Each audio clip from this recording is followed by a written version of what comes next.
dejó de llamar base de datos, eran solo tablas DBF, con una buena base de datos como SQL Server.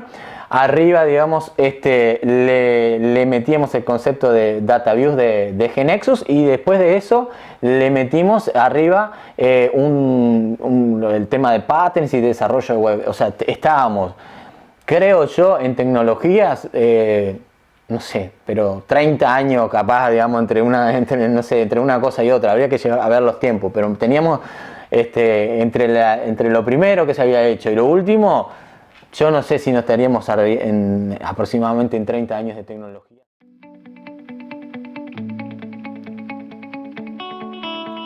Hola a todos, bueno, ¿cómo están? Llegamos al final del día viernes, y hoy el tema que le tengo para comentar es que le puse al título de la invitación que mandé ahí, que puse una foto hace 30 minutos ahí en Instagram.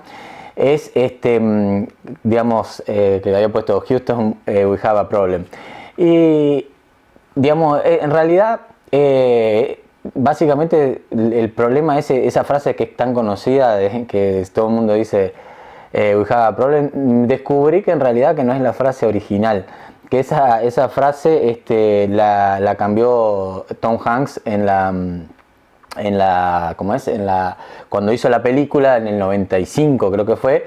En realidad la cambió y dice, para hacerla más dramática, tipo, dijo we have a problem, pero en realidad diciéndolo en español sería tenemos un problema, cuando en realidad la frase original decía hemos tenido un problema, ¿no? O sea, tipo, no es la frase original. Él como que la cambió y bueno, y hoy todo el mundo la pone así, entonces la dejé así, la puse así. Bueno, y básicamente, ¿qué es lo que un poco, cómo enlazar esa historia del Apolo 13 con lo que nosotros vamos a hablar de GeneXus? Bueno, básicamente, una de las cosas que más me llamó la atención, hay veces, digamos, cuando uno mira una película ahí y se queda pensando si eso habrá sido real, tal cual como fue, digamos, obviamente el hecho fue real, pero todos los detalles y todas esas cosas, porque a mí quizás una de las partes que más me llamó la atención de la película, que recuerdo, es cuando, por ejemplo, en tierra, digamos, llaman a un grupo reúnen al grupo de ingenieros ahí que tienen, y tiran sobre una mesa, tiran en realidad le dicen, bueno, en el módulo lunar hay estas determinadas cosas y tenemos que resolver un problema que ellos tienen. En realidad, quien no conoce la historia, digamos, por la duda, capaz que yo estoy hablando, asumiendo de que mucha gente ya conoce la historia del Apolo 13, pero en realidad lo que pasó fue lo siguiente: cuando el Apolo 13 iba como a 330.000 kilómetros de la Tierra, cuando despegó, cuando sintió, o sea, tuvo un pequeño desperfecto que ocasionó algo muy grande. Y bueno, ahí empiezan los detalles, ¿no? Digamos, en realidad, una aislación que estaba hecha en teflón. Cuando yo pienso en teflón, acá en Uruguay el teflón, obviamente es el que se usa para poner a veces en las mangueras de agua y las canillas de agua. Bueno, entonces una aislación de teflón se sobrecalentó y generó ese incendio, porque habían cambiado también unas baterías, habían cambiado el voltaje de las baterías, y eso provocó que ese teflón se prendiera fuego, generara un cortocircuito, y ahí explotó uno de los tanques de oxígeno, y entonces eso automáticamente hizo que la misión ya, digamos, que se cancelara la misión que ellos iba a ser la tercera misión que iba a lunizar, digamos, a parar en la luna. Entonces, ¿qué fue lo que pasó? Cuando sucede este error, digamos, o sea, catástrofe, no sé cómo llamarlo, accidente o lo que fuera, que vino por un pequeño detalle de un cambio del voltaje de unas baterías, en realidad lo primero que sucede, digamos, es pasan varias cosas. Es interesante entender la historia, porque a veces cosas que que piensa que pasan desapercibidas en una película. Realmente cuando uno investiga la historia, al parecer el que estaba piloteando en ese momento, que estaba no al mando de la expedición, sino que estaba piloteando la nave,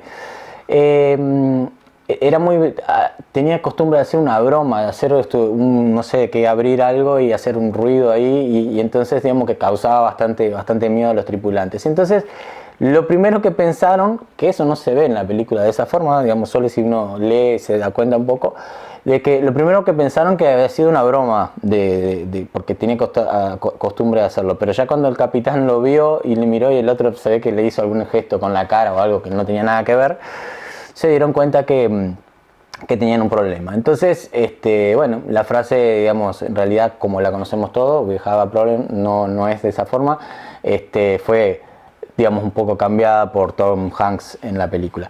Entonces, independientemente de eso, bueno, automáticamente la nave, la misión se cancela, y la nueva misión es traer a los astronautas de nuevo a la Tierra con vida, ¿no? Lo cual era bastante complicado. Entre esas cosas, bueno, por varios, ¿no? Tuvieron varias fallas mecánicas y todo. Entonces se tuvieron que pasar al módulo lunar. Y el módulo lunar lo que tenía estaba previsto con una capacidad para 2 personas, ¿tá?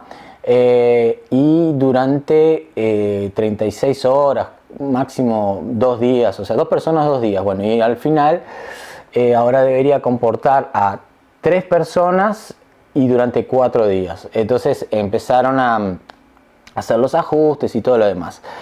Y bueno, veían que era viable. Pero hay nuevos detalles que yo estuve encontrando en esta historia del Apolo 13, que, o sea, si bien era como que estaba previsto, ¿no? Era como que, por ejemplo, hay veces que nosotros tenemos, digamos, en algún proyecto algo, un plan B, plan C o lo que fuera, pero generalmente piensa que no va a suceder eso, que no va a pasar que tengamos que usarlo. Bueno, y entonces el módulo lunar, digamos, tenía de cierta forma la capacidad como para hacer utilizarlo para volver, ¿no?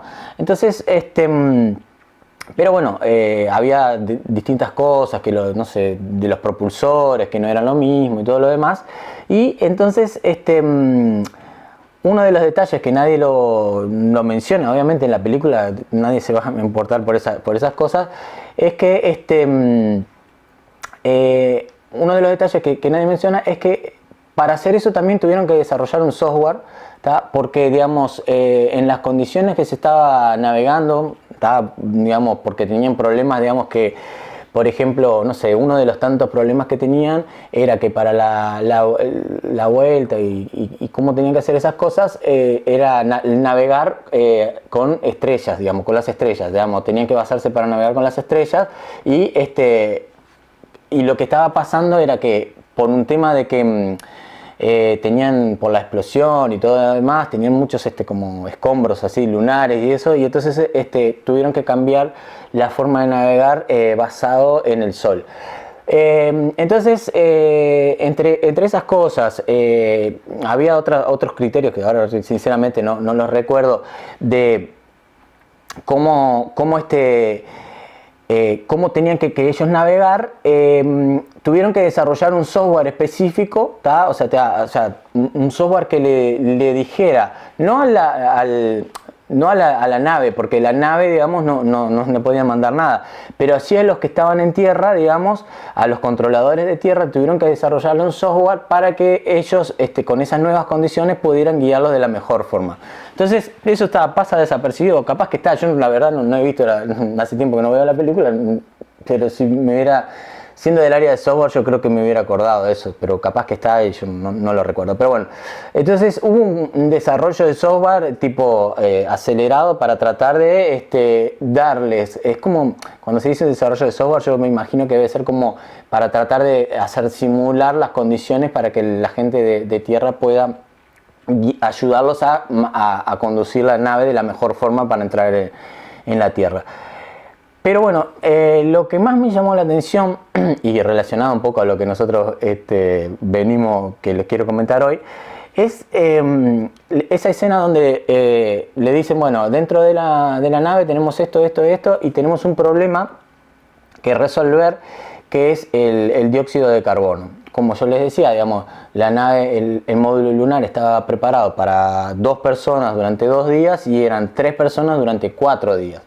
Entonces se encontraron con ese problema, digamos, ¿no? Entonces allí lo que empezaron a hacer fue, inventaron una caja, incluso en internet, digamos, es interesante porque pueden encontrar cómo ellos desarrollaron con una caja, digamos, con una caja gris, creo que era ahí, usando las medias de los astronautas, todos los dispositivos que tenían ahí, armaron un artefacto para poder hacer, digamos, reducir ese dióxido de carbono y bueno, que no murieran, digamos, envenenados, ¿no? en el retorno a casa.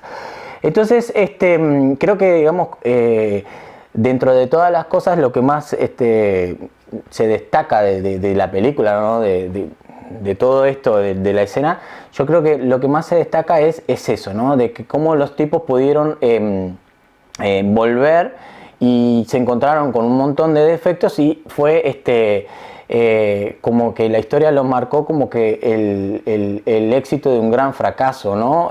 Porque tipo el objetivo era llegar a la luna y bueno, hacer las muestras y todo lo demás, y al final terminaron digamos haciendo, bueno, dice que fue visto por, no sé, 55 millones de espectadores. Eso fue en el año 70. Y lo más importante, que me olvidé de por qué vino todo esto, es que ellos volvieron a la Tierra. Eso sucedió hace 50 años atrás. O sea, el viernes pasado se cumplieron los 50 años de que volvieron a la Tierra. Habían salido el 11 de abril y volvieron... Sí, hoy es 24, el 17, una cosa así. El 17 de abril ellos volvieron a la Tierra. Entonces se cumplieron los 50 años de eso. Y bueno, con estos temas que estamos hablando de las pandemias y todas esas cosas, yo al menos sinceramente, para mí, no vi ninguna noticia de eso. Y bueno, entonces hoy estamos a 50 años de algo, un hecho que yo me imagino, digamos, a veces hoy sería como que, digamos, medio complicado traer personas nuevamente a la Tierra. Imagínense hace 50 años atrás. Bueno, entonces esta gente lograron su objetivo de hacer esos aparatos. Bueno, y ahora, si yo digo, bueno, ¿cómo yo llevo esto al mundo, digamos, cómo los voy a bajar ahora a lo que es nuestro mundo de GeneXus y nuestra... ¿Qué tal, Víctor? ¿Todo bien? Y bueno, ¿cómo yo bajo esto al mundo de GeneXus y cómo bajamos esto que, digamos, parapetaje que armaron estas personas para poder volver a la Tierra? ¿Y qué tiene que ver esto con software? Bueno, entonces yo les voy a contar un poco, y acá es donde me entro a poner un poco técnico. Huber, ¿cómo estás? ¿Todo bien? Y que es lo siguiente. Hace mucho tiempo atrás, hoy, y si estamos hablando más o menos 10 años atrás probablemente, tenía un cliente donde él estaba haciendo, yo le estaba dando una consultoría y él estaba haciendo un desarrollo de un sistema web. Entonces yo le estaba ayudando básicamente con GeneXus, explicándole cómo armar el sistema web, todo lo demás, todo.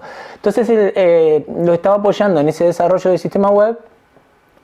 Y él en determinado momento tenía un software, había avanzado con su software web y todo, y se encontró con una problemática que tenía que hacer una interfaz con un sistema muchísimo más antiguo, el cual, digamos, no lo podía cambiar, y entonces tenía que hacer algún invento allí.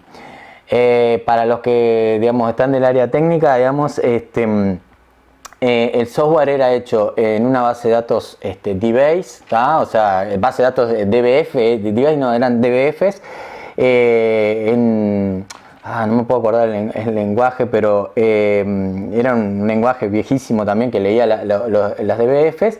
Y entonces, y me llega y me plantea, me dice, ¿cómo podemos integrar un sistema web en SQL Server con DBFs? Y que la persona, digamos, no le cambie, o sea, no le cambie nada, digamos. Y yo dije, la primera cosa que se me ocurrió a mí, digo, bueno, hay que migrar ese sistema viejo, digamos, al sistema nuevo. Y entonces, pero claro, no era como el Apolo 13 con los tiempos que necesitaba, que era urgente, pero básicamente tenía, digamos, cierta urgencia. Entonces, y tampoco el sistema ese que también después me enteré que el sistema en DBF no era desarrollado por él no tenía el sistema, simplemente accedía, le habían dado el programa y bueno, accedía al sistema en DBF. Entonces, ¿cómo podíamos hacer para integrar un sistema web con un sistema viejo? Era como, por ejemplo, no sé, querer, en su momento pensé, es como que quisieras querer integrar, digamos, un celular, digamos, ¿no? Tu celular donde tú escribís, mandás mensajes con una máquina de escribir. Yo digo, está complicado esto para poder hacer esa interfaz. Entonces, allí, bueno, digamos, me puse a investigar, a ver cómo podríamos llegar a hacerlo. Y entonces, ahí una de las cosas que teníamos era que en el sistema nuevo estaba en una base de datos SQL Server. Entonces, yo les hablé hace unos días atrás que en GeneXus existe, digamos, el concepto de un objeto que se llama DataView, que ese concepto de DataView lo que hace es conectarse a, digamos, a otras tablas de otras bases de datos, pero teníamos la limitante que obviamente siempre dentro del mismo, o sea, se podía conectar a una base de datos que corriera, digamos, no sé, una hora, o otra base de datos, digamos, de las que más normales que se pueden ejecutar. Y si bien se podía recorrer una tabla, digamos, podías recorrer una tabla, digamos, que tuviera una DBF también, porque eso era posible, porque la versión de GeneXus en principio también recorría sobre tablas, sobre bases de datos en DBF, sobre tablas en DBF. Yo no recuerdo ahora por qué fue la particularidad que no lo podía hacer de esa forma. ¿Okay? Entonces, lo que empecé a investigar por el lado de SQL Server y el SQL Server tiene una función, o sea, que se llama Open Rouset. Entonces esa función lo que te hace es, te permite hacer una consulta de SQL sobre una DBF. Bueno, entonces probando y tirando, ¿no? Agarré y hice una consulta y para mi sorpresa aún me devolvía todos los registros de la DBF. Entonces ahí lo que hice fue, bueno, si yo puedo hacer esto, quizás puedo crear una vista de SQL Server sobre esta consulta. Entonces probé, hice una vista, create view sobre esa consulta y automáticamente desde mi conexión SQL Server ya podía ver la vista. Entonces allí lo que terminé haciendo luego de eso fue, digo, bueno, ya puedo hacer un select sobre una vista de SQL Server. Bueno, ahora lo que voy a hacer es lo siguiente, voy a utilizar el objeto DataView de GeneXus, ¿verdad? Que justamente ya lo había utilizado en otras veces para hacer vistas sobre Oracle y esas cosas. Y bueno, vamos a probar la performance. Entonces generé, digamos, el objeto DataView de GeneXus conectado a una vista de SQL Server, que esa vista se conectaba a una DBF para leer los datos. Bueno, hice la transacción de GeneXus y la probé y andaba pero de maravilla. Digo, bueno, bárbaro, ahora vamos a... ya que estamos, digamos, vamos a exigirlo un poquito más. ¿Qué vamos a hacer? Bueno, vamos a agarrar sobre esta transacción que está apuntando en DataView, que está apuntando a una base de datos de SQL Server, que está leyendo una DBF. Le voy a aplicar los patterns de GNexus, que los patterns de GNexus son, dado una transacción, tú le aplicas los patterns y te genera toda una pantalla, digamos, con todas sus funcionalidades web y todo lo demás, de forma, nada, 3 clics, pin, pin, salvar y ya te genera. Bueno, entonces le aplico el pattern de GNexus y lo ejecutamos y estaba, pero precioso, me mostraba todos los registros y todo lo demás. Entonces tenía un pattern de GNexus aplicado sobre una transacción de GNexus que estaba leyendo sobre un data view, que ese data view estaba conectado a una base de datos SQL Server, que esa base de datos SQL Server estaba leyendo una DBF. Tenía, digamos, 5 pasos para hacer eso. Y allí, básicamente, yo le pude decir a mi cliente, no, mira, tenemos la solución para tu problema. Entonces, bueno, digamos, él tenía todo su sistema web, todo lo demás, y en determinado momento de su aplicación, que tenía que hacer esa interfaz con otro software que no estaba bajo su control, digamos, llegaba, digamos, su sistema era un sistema de gestión de entradas, no recuerdo, tipo, pero una empresa de logística o algo por el estilo bien, y entonces lo que hacía es su sistema de control, pero llegaba una parte de la portería, y ahí que ese sistema de la portería en realidad lo que tenía era datos que leía datos sobre un software que seguramente quizás controlaba, no sé, la barrera o algo, no sé qué era lo que hacía, no recuerdo en este momento.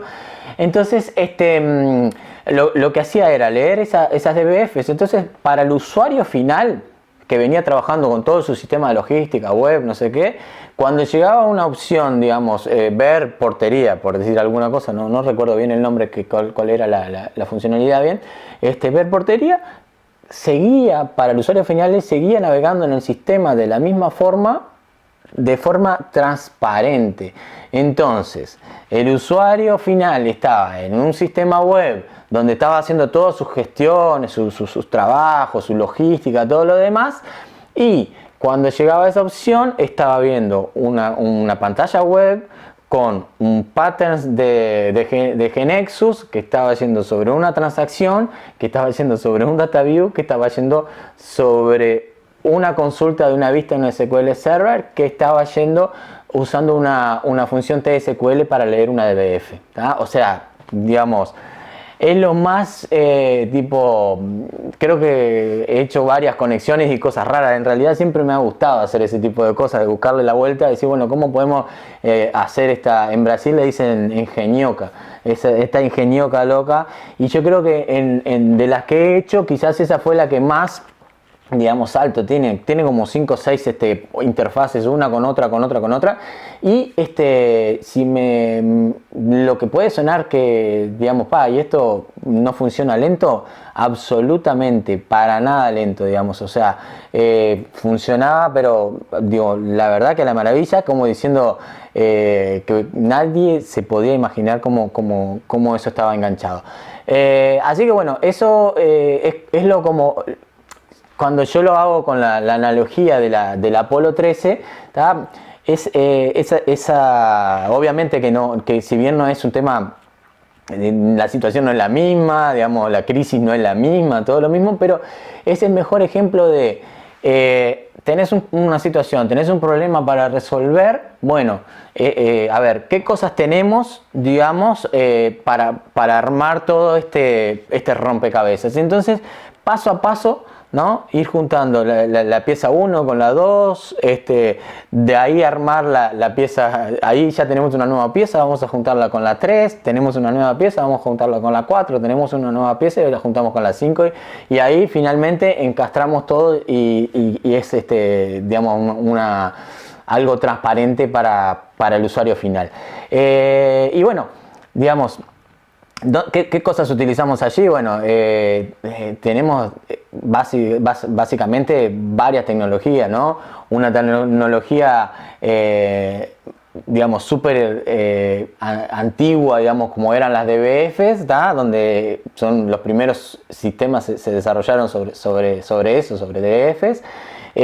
Luego teníamos una base de datos de SQL Server que era como, digamos, el SQL Server era como que así, después que primero estaban las DBF, después vino el Access y después del Access vino el SQL Server. Capaz me estoy comiendo alguna en el medio, pero después vino el SQL Server. Entonces estabas integrando una base de datos después no se le dejó de llamar base de datos, eran solo tablas DBF, con una buena base de datos como SQL Server.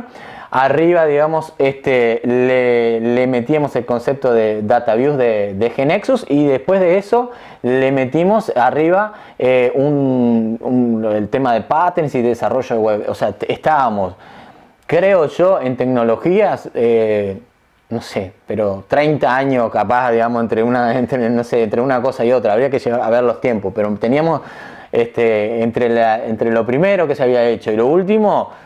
Yo no sé si no estaríamos aproximadamente en 30 años de tecnologías, todo en un solo lugar y funcionando a la perfección. Y bueno, eso creo que es una de las cosas que más recuerdo, así que de todas las cosas, he hecho otras cosas raras también, pero de las integraciones que me pareció fue de las mejores en el sentido de decir, bueno, algo muy viejo con algo muy nuevo, gracias a GNexus. Así que bueno, es lo que le quería transmitir hoy, contarles un poco la analogía, digamos, más allá de aprovechar que se hizo exactamente 50 años que el Apolo 13 consiguió volver a tierra, digamos, con todas las personas a salvo. Lo que más me gustaba rescatar de esa película, que hasta está buena para verla de nuevo, era que esa escena, ¿no?, donde, digamos, había un escenario donde las personas estaban a cientos de miles de kilómetros y alguien dijeron, bueno, tenemos esto para resolver, hagamos lo posible con esto que tenemos acá, que es lo que ellos tienen allá, para que puedan volver con vida. Y bueno, entonces yo creo que en el desarrollo de software muchas veces tenemos situaciones, digamos, donde hay veces tenemos herramientas y diferentes herramientas y hay veces un problema que a priori parece medio difícil de resolver.